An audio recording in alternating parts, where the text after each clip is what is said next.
अस्सलाम वालेकुम प्यारे बच्चों। आइए आज हम सब बच्चों कैश बुक का पहला सम्स करते हैं। कैश बुक जिसमें ओनली कैश ट्रांजैक्शंस को लिखा जाता है, यानी कि जो भी कैश में लेन देन होता है उसे हम कैश बुक में रिकॉर्ड करते हैं। कैश बुक को बुक्स ऑफ ओरिजिनल एंट्री कहते हैं, क्योंकि कैश वाला ट्रांजैक्शन सबसे पहले कैश बुक में रिकॉर्ड होता है। इसीलिए कैश बुक को बुक्स ऑफ ओरिजिनल एंट्री कहते हैं।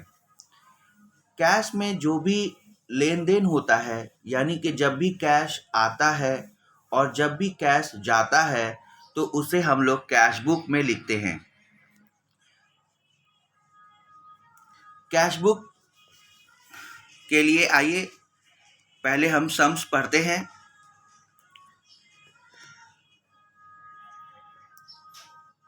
कैश बुक बनाना है।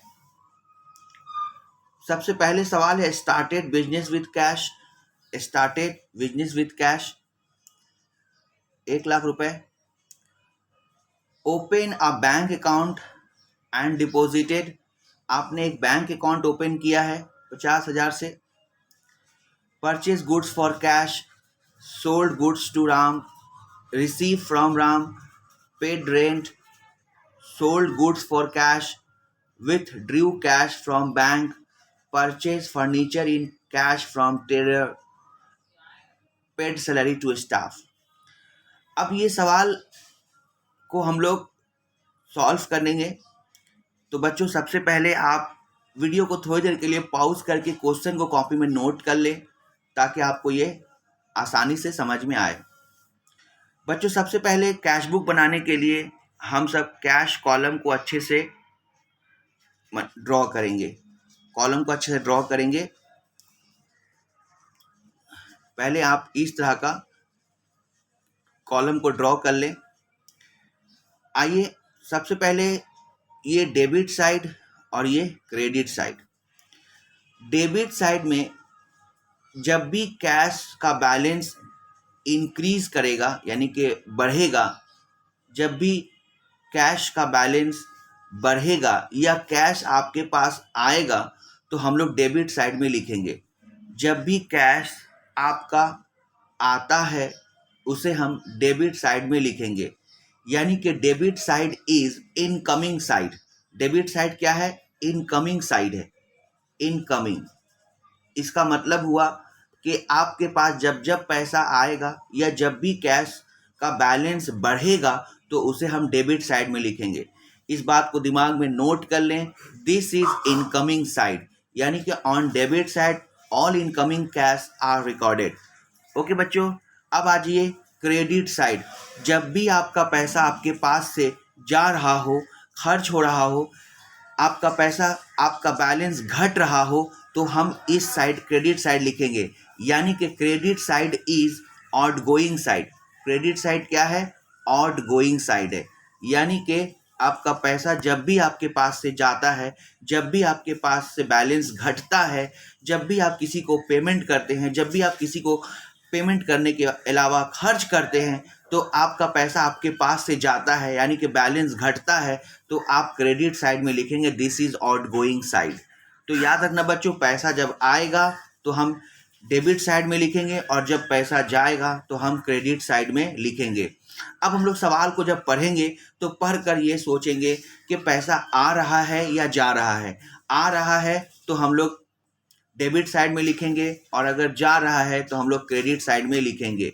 फिर से बच्चों अच्छे से सवाल को कॉपी पे नोट कर लें। आइए हम लोग धीरे धीरे करके एक एक सवाल को समझते हैं और इसको अच्छी तरह से बनाते हैं। तो बच्चों देखिए, सबसे पहले सवाल था स्टार्टेड बिजनेस विथ कैश। जब आपने बिजनेस शुरू किया, कारोबार शुरू किया, तो पैसा बिजनेस में आया है। पैसा बिजनेस में आया है। तो जब पैसा बिजनेस में आता है, तो मैंने क्या कहा, जब भी आपका पैसा आए तो हम डेबिट साइड में लिखेंगे।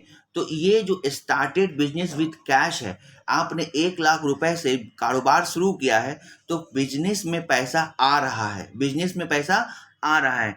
जब बिजनेस में पैसा आ रहा है तो हम लोग क्या लिखेंगे, टू कैपिटल। टू कैपिटल याद रहेगा, बिजनेस में जब भी पैसा आ रहा है यानी कि आपने बिजनेस शुरू किया है तो टू कैपिटल। ठीक है बच्चों, उसके बाद देखिए ओपन अ बैंक अकाउंट। आपने बैंक अकाउंट ओपन किया है। आप बताइए, जब आप बैंक में जाते हैं तो बैंक अकाउंट ओपन करते हैं तो बैंक में पैसा जमा करते हैं, आपका अकाउंट ओपन हो जाता है। तो बच्चों एक बात बताओ, क्या आप जब पैसा बैंक में जमा करते हैं तो पैसा आपके पास आ रहा है या जा रहा है? तो सर पैसा तो जा रहा है, यानी कि आउटगोइंग है, तो इसलिए हम लोग यहाँ लिखेंगे बाय बैंक 50,000।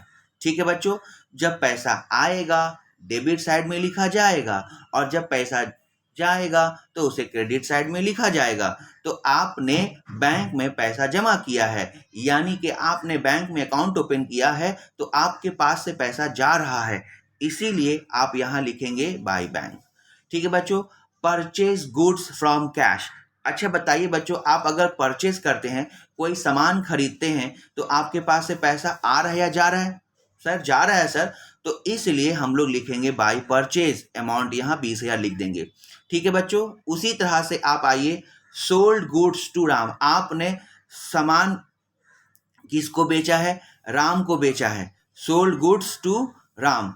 तो एक बात याद रखना बच्चों, आप राम को बेचे हो, ठीक है, लेकिन यहाँ पर आपको जैसा कि मैंने कहा कि कैश बुक में सिर्फ कैश ट्रांजैक्शंस को लिखा जाता है, यानी कि आप सिर्फ कैश में जो लेन देन होता है उसको लिखते हैं, यानी कि जब भी पैसा आता है और जब भी पैसा जाता है तभी लिखा जाता है।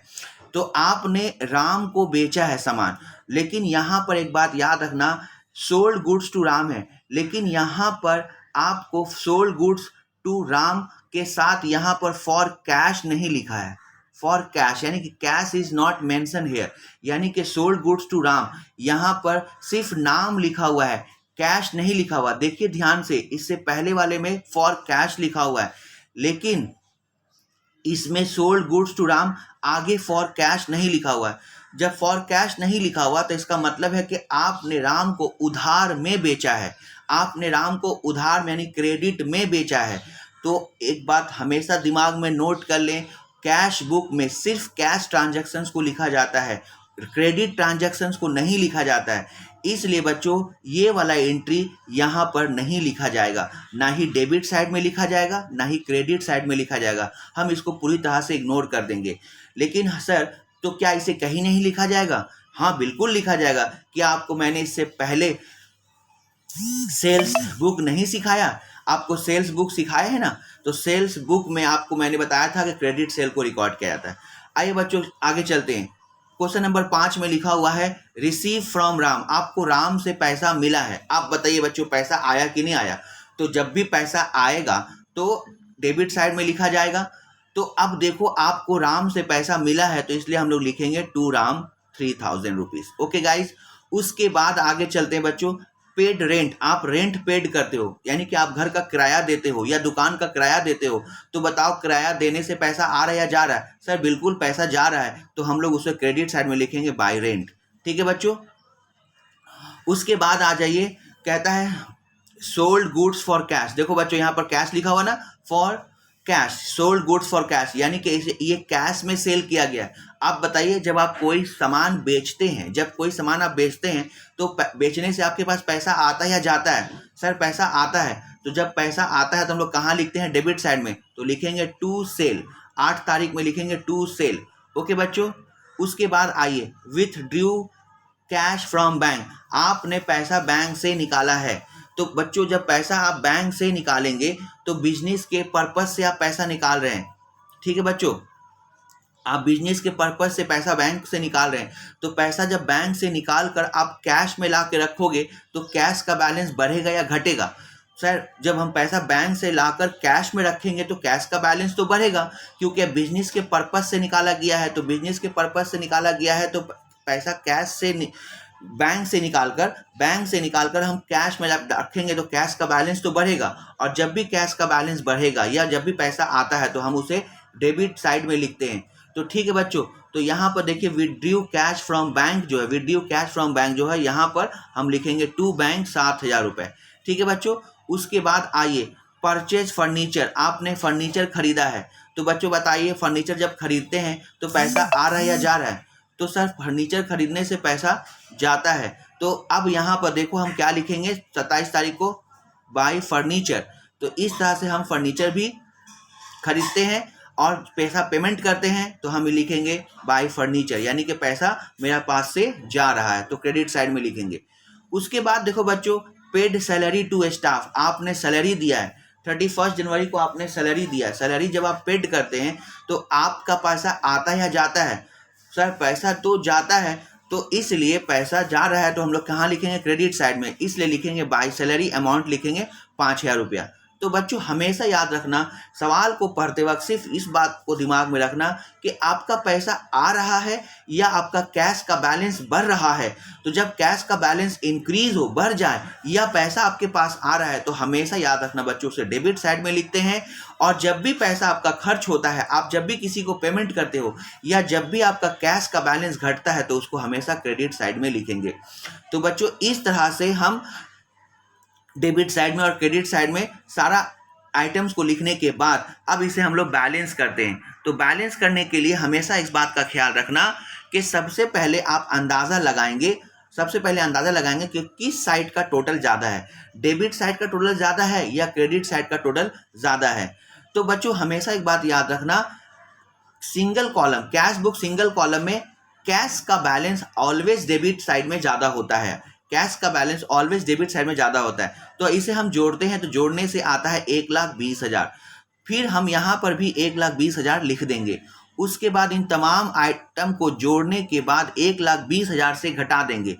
1,20,000 से घटाने के बाद जो बैलेंस बचेगा, उस बैलेंस को हम लोग लिखेंगे by balance CD 26,000, by balance CD 26,000। और इस महीने का आखिरी डेट 31 मार्च है, जनवरी है, तो 31 जनवरी होगा। और फिर हम लोग इस बैलेंस CD को चाहे तो हम यहाँ पर टू बैलेंस BD करके ट्रांसफ़र कर सकते हैं। तो आई होप बच्चों आपको ये क्वेश्चन बहुत अच्छा लगा होगा, ये बिल्कुल आपको समझ में आ गया होगा। वीडियो को आप बार बार देखें और देखकर इसे अच्छी तरह से समझने की कोशिश करें, क्योंकि ये सवाल बहुत ही बेहतरीन सवाल है और आई होप आप लोगों को बहुत मज़ा आया होगा। इसके अलावा और भी हम वीडियो बनाएंगे ताकि आपको कैश बुक अच्छी तरह से सिखा दें। जब तक आप कैश बुक अच्छी तरह से सीख नहीं जाते, मैं आपको ऐसे ही वीडियो और बनाकर देता रहूँगा। तब तक के लिए बच्चों मिलते हैं अगली वीडियो में। आप लोग अपना ख्याल रखें और खूब पढ़ाई करें। Best of luck. अल्लाह हाफिज़।